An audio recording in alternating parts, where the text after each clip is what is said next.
नमस्कार, मी राहुल कुलकर्णी. जगभरातल्या सर्व प्रेक्षकांचं स्वागत आहे. श्री मनोज जरांगे पाटील यांनी एक मोठी लढाई जिंकलेली आहे.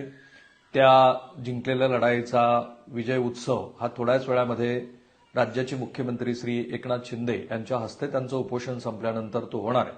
आणि एकनाथ शिंदे यांची तिथे असलेली उपस्थिती हा खरं तर एका स्वतंत्र मधल्या ओळीचा भाग आहे आणि तो आपण जरूर करूया. माझ्या हातामध्ये श्री मनोज जरांगे यांच्यासाठी काढलेली जी अधिसूचना आहे, राजपत्र आहे, त्या राजपत्राची प्रत आहे. मी पूर्णपणे ते वाचून दाखवणार आहे. आणि हा व्हिडिओ यासाठी महत्वाचा आहे की या राजपत्रामधल्या ज्या सगळ्या सोयऱ्या संदर्भातल्या नोंदी आहेत त्या नोंदी का महत्वाच्या आहेत आणि मनोज जरांगे पाटील यांचं कौतुक यासाठी की त्यांनी हा शब्द का सोडला नाही, परंतु पुढे हे राजपत्र हे कुठल्या कुठल्या कारणासाठी कायद्याच्या चौकटीमध्ये पुन्हा पुन्हा तपासलं जाईल तेही आपण समजून घेऊया. मुळामध्ये आधी हे समजून घेऊ की राजपत्र म्हणजे काय. सर्वसाधारणपणे आपण आपलं नाव बदलतो, आडनाव बदलतो. काही मंडळी लग्नानंतर त्यांचे प्रेमविवाह झाले असतील तर त्यांचा धर्म बदलला असेल तर ते धर्म बदलतात. तर ह्या सगळ्या गोष्टीची जी अधिसूचना असते त्याला राजपत्र म्हणतात. त्याचं एक विशिष्ट अशी पद्धती आहे. त्याची जाहिरात द्यावी लागते. त्या गॅझेटेड ऑफिसरकडनं विशिष्ट मुदतीमध्ये ती मुदत पूर्ण झाल्यानंतर ते जारी केलं जातं. हा झाला सर्वसामान्य लोकांसाठीचा गॅझेटेअरचा मुद्दा. सरकारचं पण तसंच असतं. शब्दशः अधिसूचनेचा राजपत्राचा अर्थ काय. हा GR नाही, हे राजपत्र आहे. GR म्हणजे शासकीय आदेश. शासकीय आदेश आणि शासकीय निर्देश हेही वेगळे आहेत किंवा शासकीय आदेश आणि शासनाचं परिपत्रक हे सुद्धा वेगळं आहे. हे GR पेक्षा वरचं, परिपत्रकापेक्षा वरची असलेली गोष्ट म्हणजे राजपत्र किंवा गॅझेट. त्याचा शब्दशः अर्थ असा, राजपत्र किंवा गॅझेट म्हणजे शासकीय विधिविधान, अधिनियम, अधिसूचना.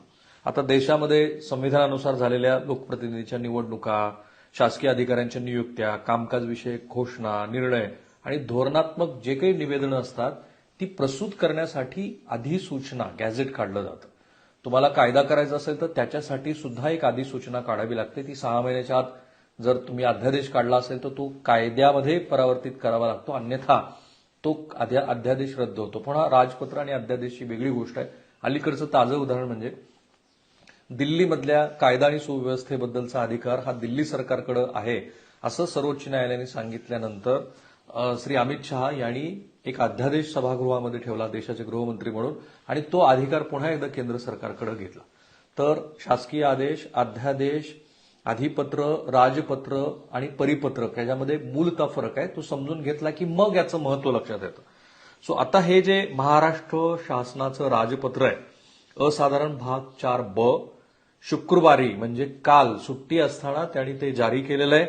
26 जानेवारी 2024, माघ 6 शके 1945, असाधारण क्रमांक 49, प्राधिकृत प्रकाशन. हे महत्वाचं आहे.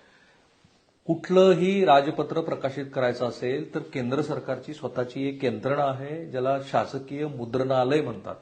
तसं राज्य सरकारचं पण एक शासकीय मुद्रणालय असतं. तुम्ही विधिमंडळाचं अधिवेशन मी अनेक वेळेला कव्हर केलेलं आहे.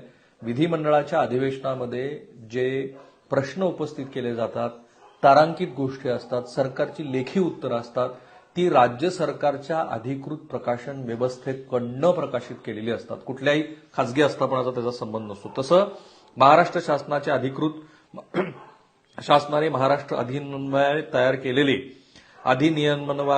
तयार केलेले भाग 1(1)(अ) सामाजिक न्याय व विशेष सहाय्य विभाग यांचं हे शासन राजपत्र आहे.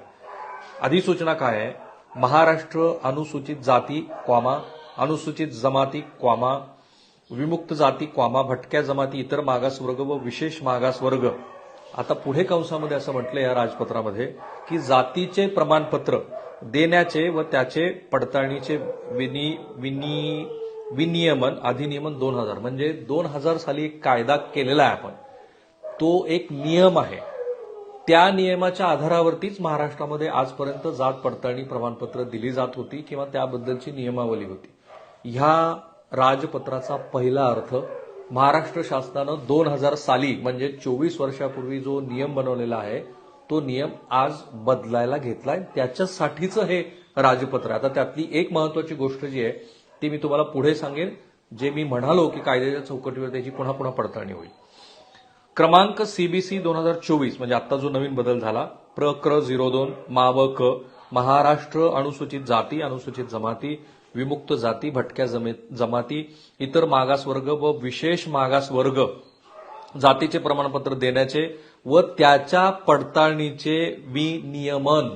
हे का महत्वाचं आहे, तर फक्त जात प्रमाणपत्र मिळून उपयोगाचं नाहीये, त्याची पडताळणी व्हायला हवी आणि ती पडताळणी ज्या विनियमन्वये होते ते नियम म्हणजे हे आजचं राजपत्र जे 2000 साली बनलेले होते. अन्वये प्रदान करण्यात आलेल्या आणि याबाबत त्यास समर्थ करणाऱ्या इतर सर्व अधिकारांचा वापर करून महाराष्ट्र शासनाने महाराष्ट्र अनुसूचित जाती, विमुक्त जाती, भटक्या जमाती, इतर मागासवर्ग व विशेष मागास प्रवर्ग जातीचे प्रमाणपत्र देण्याचे व त्याच्या पडताळणीचे विनियमन नियम 2012 यात सुधारणा करण्यासाठीचे जे नियम करण्याचे योजिले आहे त्या नियमाचा पुढील मसुदा हा. त्यामुळे बाधा पोचण्याची शक्यता असलेल्या सर्व व्यक्तींच्या माहितीकरिता उक्त अधिनियमाच्या कलम 18च्या पोट कलम 1 द्वारे आवश्यक असल्याचे याद्वारे प्रसिद्ध करण्यात येत आहे आणि याद्वारे अशी नोटीस देण्यात येत आहे की उक्त मसुदा महाराष्ट्र शासनाकडून दिनांक 16 फेब्रुवारी 2024 रोजी किंवा त्यानंतर विचारात घेण्यात येईल. म्हणजे महत्वाची गोष्ट आहे. हे कोणासाठी आहे, तर जे ह्या आरक्षणाच्या सगळ्या जाती या आरक्षणाचे लाभार्थी आहेत त्यांच्यासाठी आहे. कधीपासून हे लागू होणार आहे, तर 16 फेब्रुवारी 2024 पासून हे लागू होणार आहे, हे जे राजपत्र आहे. आणि याच्यामध्ये हे काय आहे, तर पूर्वी जे 2 वेळेला अमेंड झालेले 2000चा आणि 2012ला जो नियम बनलेले आहेत ते नियम अमेंड केलेले आहेत ते आहेत. आता नियमांचा मसुदा काय, क्रमांक 1 या नियमास महाराष्ट्र अनुसूचित जाती, विमुक्त जाती, भटक्या जमाती, इतर मागास वर्ग व विशेष मागास वर्ग प्रवर्ग जातीचे प्रमाणपत्र देण्याचे व त्याच्या पडताळणीचे विनियमन सुधारणा नियम 2024 असे म्हणावे. हे का महत्वाचं आहे, तर तुम्ही ग्रामपंचायतीच्या निवडणुका, शिक्षण घेण्यासाठीची जात प्रमाणपत्र ही याच कायद्यान्वये डिफाईन केली जातात. म्हणून महाराष्ट्र शासनानं हा GR काढलेला नाही, हे राजपत्र आहे. स्वतंत्र 3 GR काढावेत असे श्री मनोज जरांगे यांचं जे म्हणणं होतं ते GR जेव्हा येतील तेव्हा आपण त्याबद्दलचं पण विश्लेषण करू. आता याच्यामध्ये एक सगळे सोयरे याचं डेफिनेशन दिलेलं आहे. सगळे सोयरे या वर्गातील नातेवाईक म्हणजे अर्जदाराचे वडील, आजोबा, पणजोबा व त्यापूर्वीचे पिढ्यामध्ये जातीमधील झालेल्या लग्न नातेसंबंधातून पूर्वी निर्माण झालेले नातेवाईक असं असेल. यामध्ये सजातीय विवाहातून जे नातेसंबंध तयार झाले आहेत त्यांचा समावेश आहे. म्हणजे एक लक्षात घ्या, आपली पॅट्रियार्टिकल म्हणजे पितृसत्ताक पद्धती आहे ती या नियमात पण होती आहे आणि आत्ता पण राहिलेली आहे. म्हणजे रक्त नातेसंबंध याच्यामध्ये पूर्वी जो डिफाईन केलेला रूल होता तो असा होता की सगळे सोयरे याच्यामध्ये अर्ज ज्याने कुणी केला त्याचे वडील, त्याचे आजोबा, त्याचे पणजोबा आणि मग यांच्यातनं पूर्वी कधी जे विवाह संबंध झालेले आहेत असे पुरुष मंडळी यांच्याकडं ह्या जात पडताळणीच्या अनुषंगाने चौकशी होणार आहे. तसा पूर्वीचा नियम आहे. आणि याच्यामध्ये मुलगी जर इतरत्र जाऊन तिने विवाह केला असेल, समजा एखाद्या मागासवर्गीय मुलीनी किंवा ओबीसी प्रवर्गातल्या मुलीनी खुल्या प्रवर्गातल्या मंडळीशी लग्न केलं असेल तर त्याला ह्या नियमान्वये त्याला ह्या मुलीच्या जातीचा उपयोग होत नाही. आपली जी पॅट्रियार्टिकल पितृसत्ताक पद्धती आहे त्यानुसार हे आपल्याला पूर्वी लागू होतं आणि आत्ताही तेच लागू आहे.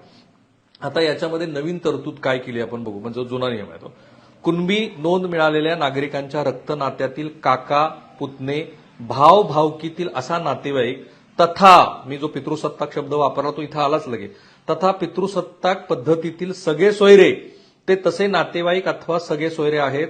अर्जदाराने असे शपथपत्र पुरावा म्हणून उपलब्ध करून दिल्यास तथा गृह चौकशी करून नोंद मिळालेल्या त्याच्या रक्ताच्या सगळ्या सोयऱ्यांना कुणबी जात प्रमाणपत्र तपासणी करून तात्काळ देण्यात येईल. कुणबी जातीची नोंद मिळालेल्या नागरिकांच्या रक्त नाते संबंधातील पुरावा आढळल्यास नोंद मिळालेल्या नागरिकांच्या रक्त नाते संबंधातील सदस्यांचे शपथपत्र महाराष्ट्र अनुसूचित जाती, विमुक्त जाती, भटक्या जमाती, इतर मागासवर्ग व विशेष मागास प्रवर्ग जातीचे प्रमाणपत्र देण्याचे व त्याच्या पडताळणीचे विनियमन 2012 नुसार घेऊन त्यानुसार त्यांनाही तपासून तात्काळ कुणबी जात प्रमाणपत्र देता येईल. महत्वाचा बदल तसा थेट शब्दशः काही नाहीये. पूर्वी ज्या पद्धतीची ह्या संदर्भातली नियमावली होती तीच आहे. पितृसत्ताकच पद्धती आहे. फक्त एक श्री मनोज जरांगे यांच्या ह्या मागणीनंतर एक महत्वाची दुरुस्ती जी दिसते आहे ती अशी आहे की एक शपथपत्र दिल्यानंतर त्या शपथपत्राच्या अन्वये राज्य सरकारचे प्राधिकृत अधिकारी हे चौकशी करतील आणि ती चौकशी करून मग त्याच्यातल्या ह्या पितृसत्ताक पद्धतीतल्या नातेसंबंधातनं निर्माण झालेले जे नवे किंवा जुने नाते असतील त्यांना ह्याचा लाभ होईल. म्हणजे याच्यामध्ये याही क्षणाला आणि पूर्वी पण आता हे मला खूप इंटरेस्टिंगली सांगावं असं वाटतं की विदर्भातल्या आपल्या ज्या मराठा भगिनी आहेत त्या जातीनं कुणबी आहेत आणि त्यामुळे मराठवाड्यामध्ये किंवा पश्चिम महाराष्ट्रामध्ये त्या जेव्हा विवाह करून जातात त्यावेळेला त्यांना त्याचे राजकीय लाभ मिळालेले आहेत. म्हणजे कुटुंब पूर्ण खुल्या प्रवर्गात, परंतु मुलगी कुणबी असल्यामुळं अगदी तासगाव नगरपालिकेचं नगराध्यक्षपद, काही ठिकाणी जिल्हा परिषदांचं अध्यक्षपद हे ओबीसी प्रवर्गातनं ज्यांना कुणबी या प्रमाणपत्राचा लाभ होत होता अशा मुलींना झालेला आहे. इथे स्पष्टपणे दिसतं आहे की मुलगी हा शब्द नाही आहे, पितृसत्ताक पद्धतीचा आहे. फक्त मनोज जरांगे यांच्या मागणीतली एक महत्वाची गोष्ट अशी की सरकारनं अर्ज केलेल्या मंडळींच्या पडताळणी संदर्भामध्ये अधिक खुलेपणा ठेवलेला आहे आणि प्राधिकृत अधिकाऱ्यांना सांगितलं आहे की ज्यांचे अर्जदार, ज्यांचे वडील, त्यांचे पणजोबा, त्यांच्या पूर्वीच्या रक्त नातेसंबंधात जे विवाह झालेले आहेत त्यांना लाभ होईल आणि हा महत्वाचा बदल आहे. फक्त पितृसत्ताक पद्धती सरकारनं सोडलेली नाही. ज्या मराठा बांधवांची कुणबी नोंद सापडल्या आहेत त्याच नोंदीच्या आधारानुसार त्यांच्या गणगोतातील सर्व सगळे सोयऱ्यांना वरील बांधवांच्या नोंदीचा आधार घेऊनच सर्व सगळ्या सोयऱ्यांना कुणबी जात प्रमाणपत्र देण्यात येतील. म्हणजे ही महत्वाची गोष्ट आहे की पूर्वी ज्यांचे म्हणजे भावभावकी जी आहे त्या भावभावकीतल्या पितृसत्ताक पद्धतीतल्या मंडळींना याचा लाभ होणार आहे. ज्या मराठा व्यक्तींची कुणबी नोंद सापडली आहे त्यांचे सगळे सोयरे म्हणजे मराठा समाजात परंपरेनुसार गणगोतांशी लग्नांच्या सोयरिकी होतात ते सर्व सगळे सोयरे.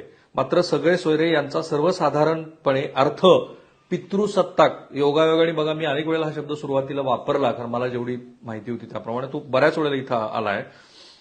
त्या साधारणपणे पितृसत्ताक पद्धतीचे नातेवाईक असा घेतला जाईल. तथा लग्नांच्या ज्या सोयरिकी होतात त्या गणगोतात आहेत किंवा सजातीय आहेत याचा पुरावा उपलब्ध करून दिल्यास गृह चौकशी करून त्यांनाही कुणबी प्रमाणपत्र देण्यात येईल. कुणबी नोंद मिळालेल्या नागरिकांच्या राज्यांतर्गत सजातीय झालेल्या विवाहातून तयार झालेल्या नातेसंबंधातील सगळ्या सोयऱ्यांना जात प्रमाणपत्र मिळण्यासाठी अर्ज सादर करता येईल.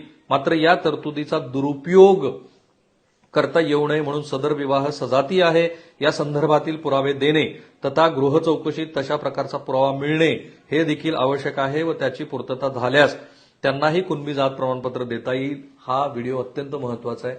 लाखो लोकांपर्यंत हा पोहोचला पाहिजे कारण इतक्या विस्तृतपणे मी हा तुम्हाला राजपत्राचा अर्थ काय, याचे काय काय फायदे होऊ शकतात ते सांगतो आहे कारण मला माझ्या ज्ञानात त्यात भर पडते आहे.